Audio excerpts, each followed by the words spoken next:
Here we can prepare the haloalkanes, only haloalkanes from the hydrocarbon. In my previous video, I gave you the idea how we can prepare the haloalkane from the alcohols.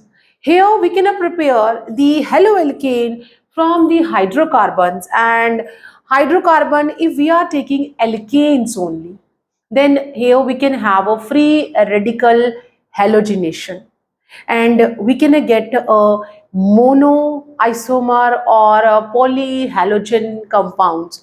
Means यहाँ पे हमें mixture मिलेगा, and here it is not a possible to get the a single mono or single halo compounds. So the two ways where we can prepare the halo compounds, especially haloalkane from the hydrocarbon.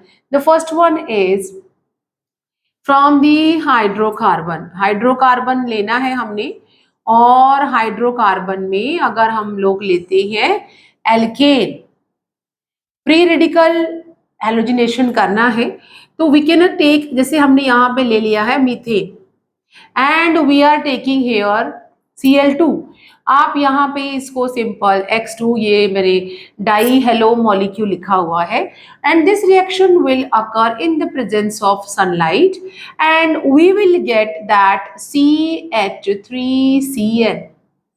And again in next step we can get, यहाँ पे जब हम इसको again this will react with Cl2 again in the presence of sunlight, so we are getting CH2 and Cl2. Further this reaction will go जब तक कि सारे जो हाइड्रोजन है वो रिमूव यहाँ से ना हो जाए, तो ये सब्स्टिट्यूट हो जाएगा and finally we will get tetrachloromethane, and this reaction is getting occur in the presence of a sunlight. तो ये हाइड्रोकार्बन से हमें मिल गया, हमने एल्केन लिया.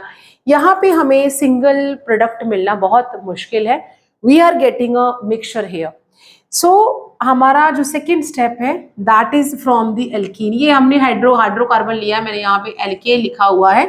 This method is known as free radical substitution.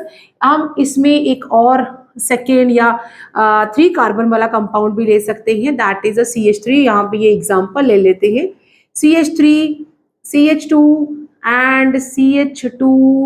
यहाँ पे Cl3 पहले लगा लेते हैं, एंड ये मैंने प्रोपेन ले लिया है और प्रोपेन के साथ मैंने Cl2 रिएक्ट करवा दिया, and in the presence of sunlight we are having CH3, CH2, CH2 and Cl. along with that we are getting HCl.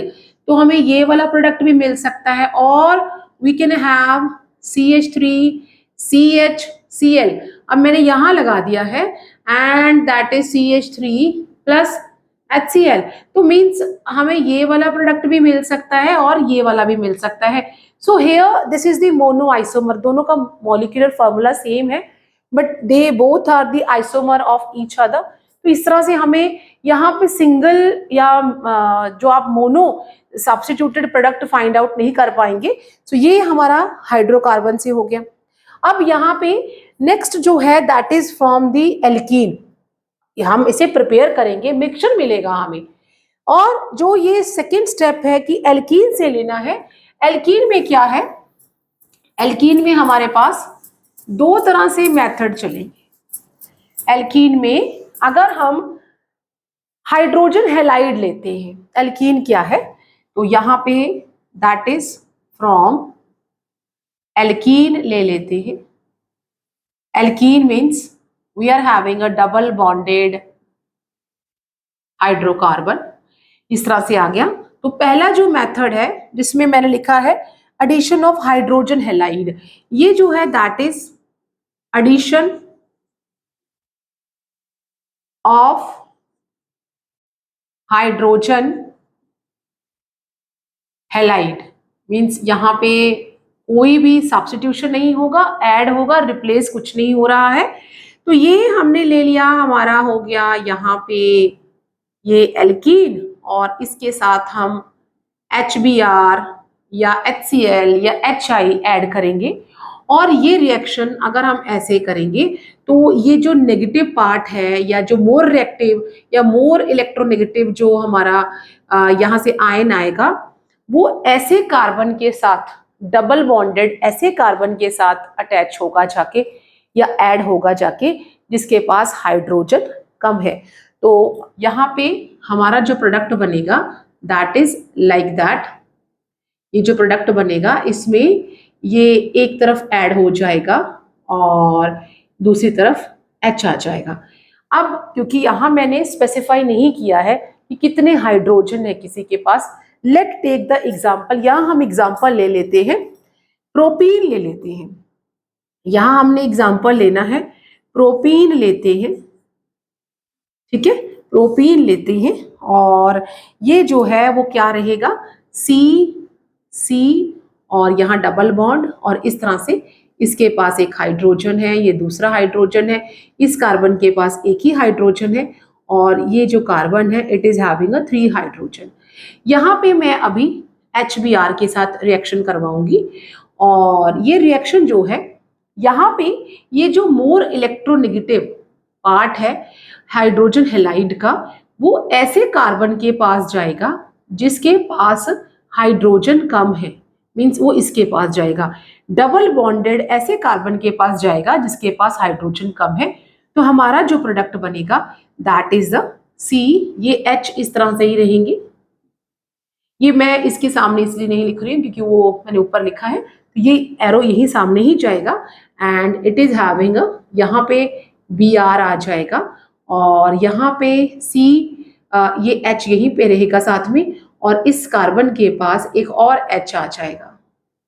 तो ये जो है मुझे यहाँ प्रोडक्ट मिलेगा। ये रिएक्शन जो हुआ है इस रिएक्शन को हम मार्कनोवा रूल कहते हैं। मैंने यहाँ पे भी लिखा है। जब हम ये रिएक्शन इस तरह से करवाएंगे तो इसे हम कौन सा नाम देंगे, दिस इज दी मार्कनोवास रूल। ये कौन सा हुआ, अकॉर्डिंग टू मार्कोवनिकोव रूल के हिसाब से ये चल रहा है, ठीक है। देन अगर यही रिएक्शन है, इस रिएक्शन को हम परऑक्साइड की प्रेजेंस में करते हैं तो जो मोर नेगेटिव या ये जो नेगेटिव जिसके पास ज्यादा इलेक्ट्रोनेगेटिविटी है वो ऐसे डबल बॉन्डेड कार्बन के पास आ जाएगा जिसके पास हाइड्रोजन ज्यादा है। तो यहाँ पे ये एक है और इसमें हम ये वापस वही प्रोपीन ले लिया मैंने और इस कार्बन के पास 2 हाइड्रोजन है, इसके पास 1 हाइड्रोजन है और ये 3। और यहाँ पे मैं अब वापस सेम हाइड्रोजन हैलाइड ले रही हूँ, but this time we are doing this reaction in the presence of peroxide.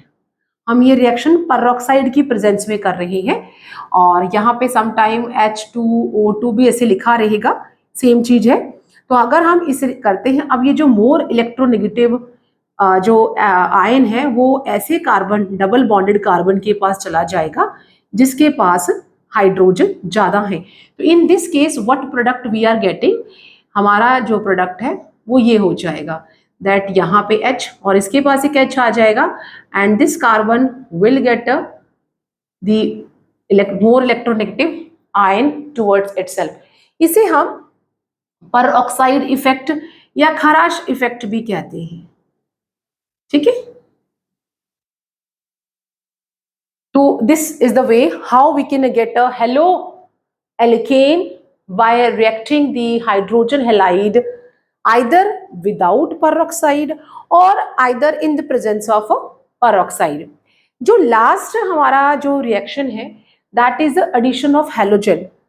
Alkene ही हमने लेना है, अब हमने हैलोजन ऐड करना है। तो हमने यहाँ पे ये फर्स्ट हो गया यहाँ, और ये जो बी पार्ट है दैट इज यहाँ पे एल्कीन के साथ हैलोजन को ऐड करना है। तो ये हमने एल्कीन ले लिया और यहाँ हम पे ये जो मैंने जो मॉलिक्यूल लिया है हैलोजन का ले लिया हमने, यहाँ पे क्या होगा, वी विल गेट अ विस डाई हैलाइड। यहाँ पे जो हैलोजन है वो दोनों एडजेसेंट कार्बन पे अटैच होंगी। तो ये जो हमारा प्रोडक्ट बनेगा दिस व्हाट लाइक दैट, यहाँ पे एक X आ जाएगा और यहाँ पे ये भी एक्स हम नीचे की तरफ ही दिखा देते हैं। दिस वी आर गेटिंग विस डाइहैलाइड। यहाँ पे हमें ये वाला प्रोडक्ट मिलेगा जब हम ऐड करेंगे हेलोजन को एल्कीन के साथ। यहाँ पे हमें विस डाइहैलाइड मिलेगा। ये रिएक्शन जो है, this reaction is used in the lab to find out the presence of double bond in the hydrocarbon. Here एक बहुत अच्छा रिएक्शन है। वी कैन चेक दैट जो रेडिश ब्राउन कलर होता है ब्रोमाइन का, वो रिमूव हो जाएगा and we will get a colourless compound. तो यहाँ पे अगर मैं एग्जांपल ले लूँ, हम यहाँ ले लेते हैं, ये मैंने ले लिया व्हाट वी कॉल्ड इथीन ही ले लिया है मैंने, और डाई हेलोजन की जगह पे मैंने Br2 ले लिया है। ये जो हम रिएक्शन कर रहे हैं यहाँ पे, ये दोनों जो कार्बन है, दोनों कार्बन पे ब्रोमाइड लगेगा, एक पे नहीं लगेगा। Means we are not getting a gem, we are getting a vic di bromide halide. तो इस तरह से यहाँ पे ये जो इसका जो रेडिश कलर था वो डिस्चार्ज हो जाएगा and we will get a colourless compound. तो ये रिएक्शन जो है वो लैब में चेक करने के लिए कि डबल बॉन्ड की प्रेजेंस को चेक करने के लिए यूज किया जाता है। तो this is the way how we can prepare halo compounds, only halo alkanes from the hydrocarbons. पहला फ्री रेडिकल सब्स्टिट्यूशन है जिसमें कि मिक्सचर मिलेगा, we are not getting any single compound here. दूसरा एल्कीन डबल बॉन्डेड लेना है, या तो हम हाइड्रोजन हैलाइड को परऑक्साइड की प्रेजेंस में करेंगे तो we are getting a peroxide effect, और खराश इफेक्ट मींस जो मोर इलेक्ट्रोनेगेटिव पार्ट है वो ऐसे डबल बॉन्डेड कार्बन के साथ अटैच हो जाएगा जिसके पास हाइड्रोजन ज्यादा है। और अगर हम जो HCl या HBr या HI को विदाउट परऑक्साइड ऐड करते हैं तो जो मोर इलेक्ट्रोनेगेटिव आयन है it will add to the carbon which is having a less hydrogen। और देन एडिशन ऑफ हेलोजन, अगर हम हेलोजन को एल्कीन के साथ ऐड करते हैं in lab, this method is used to check the presence of a double bond, and here the reddish color of bromine get discharged and we are getting the colorless compound।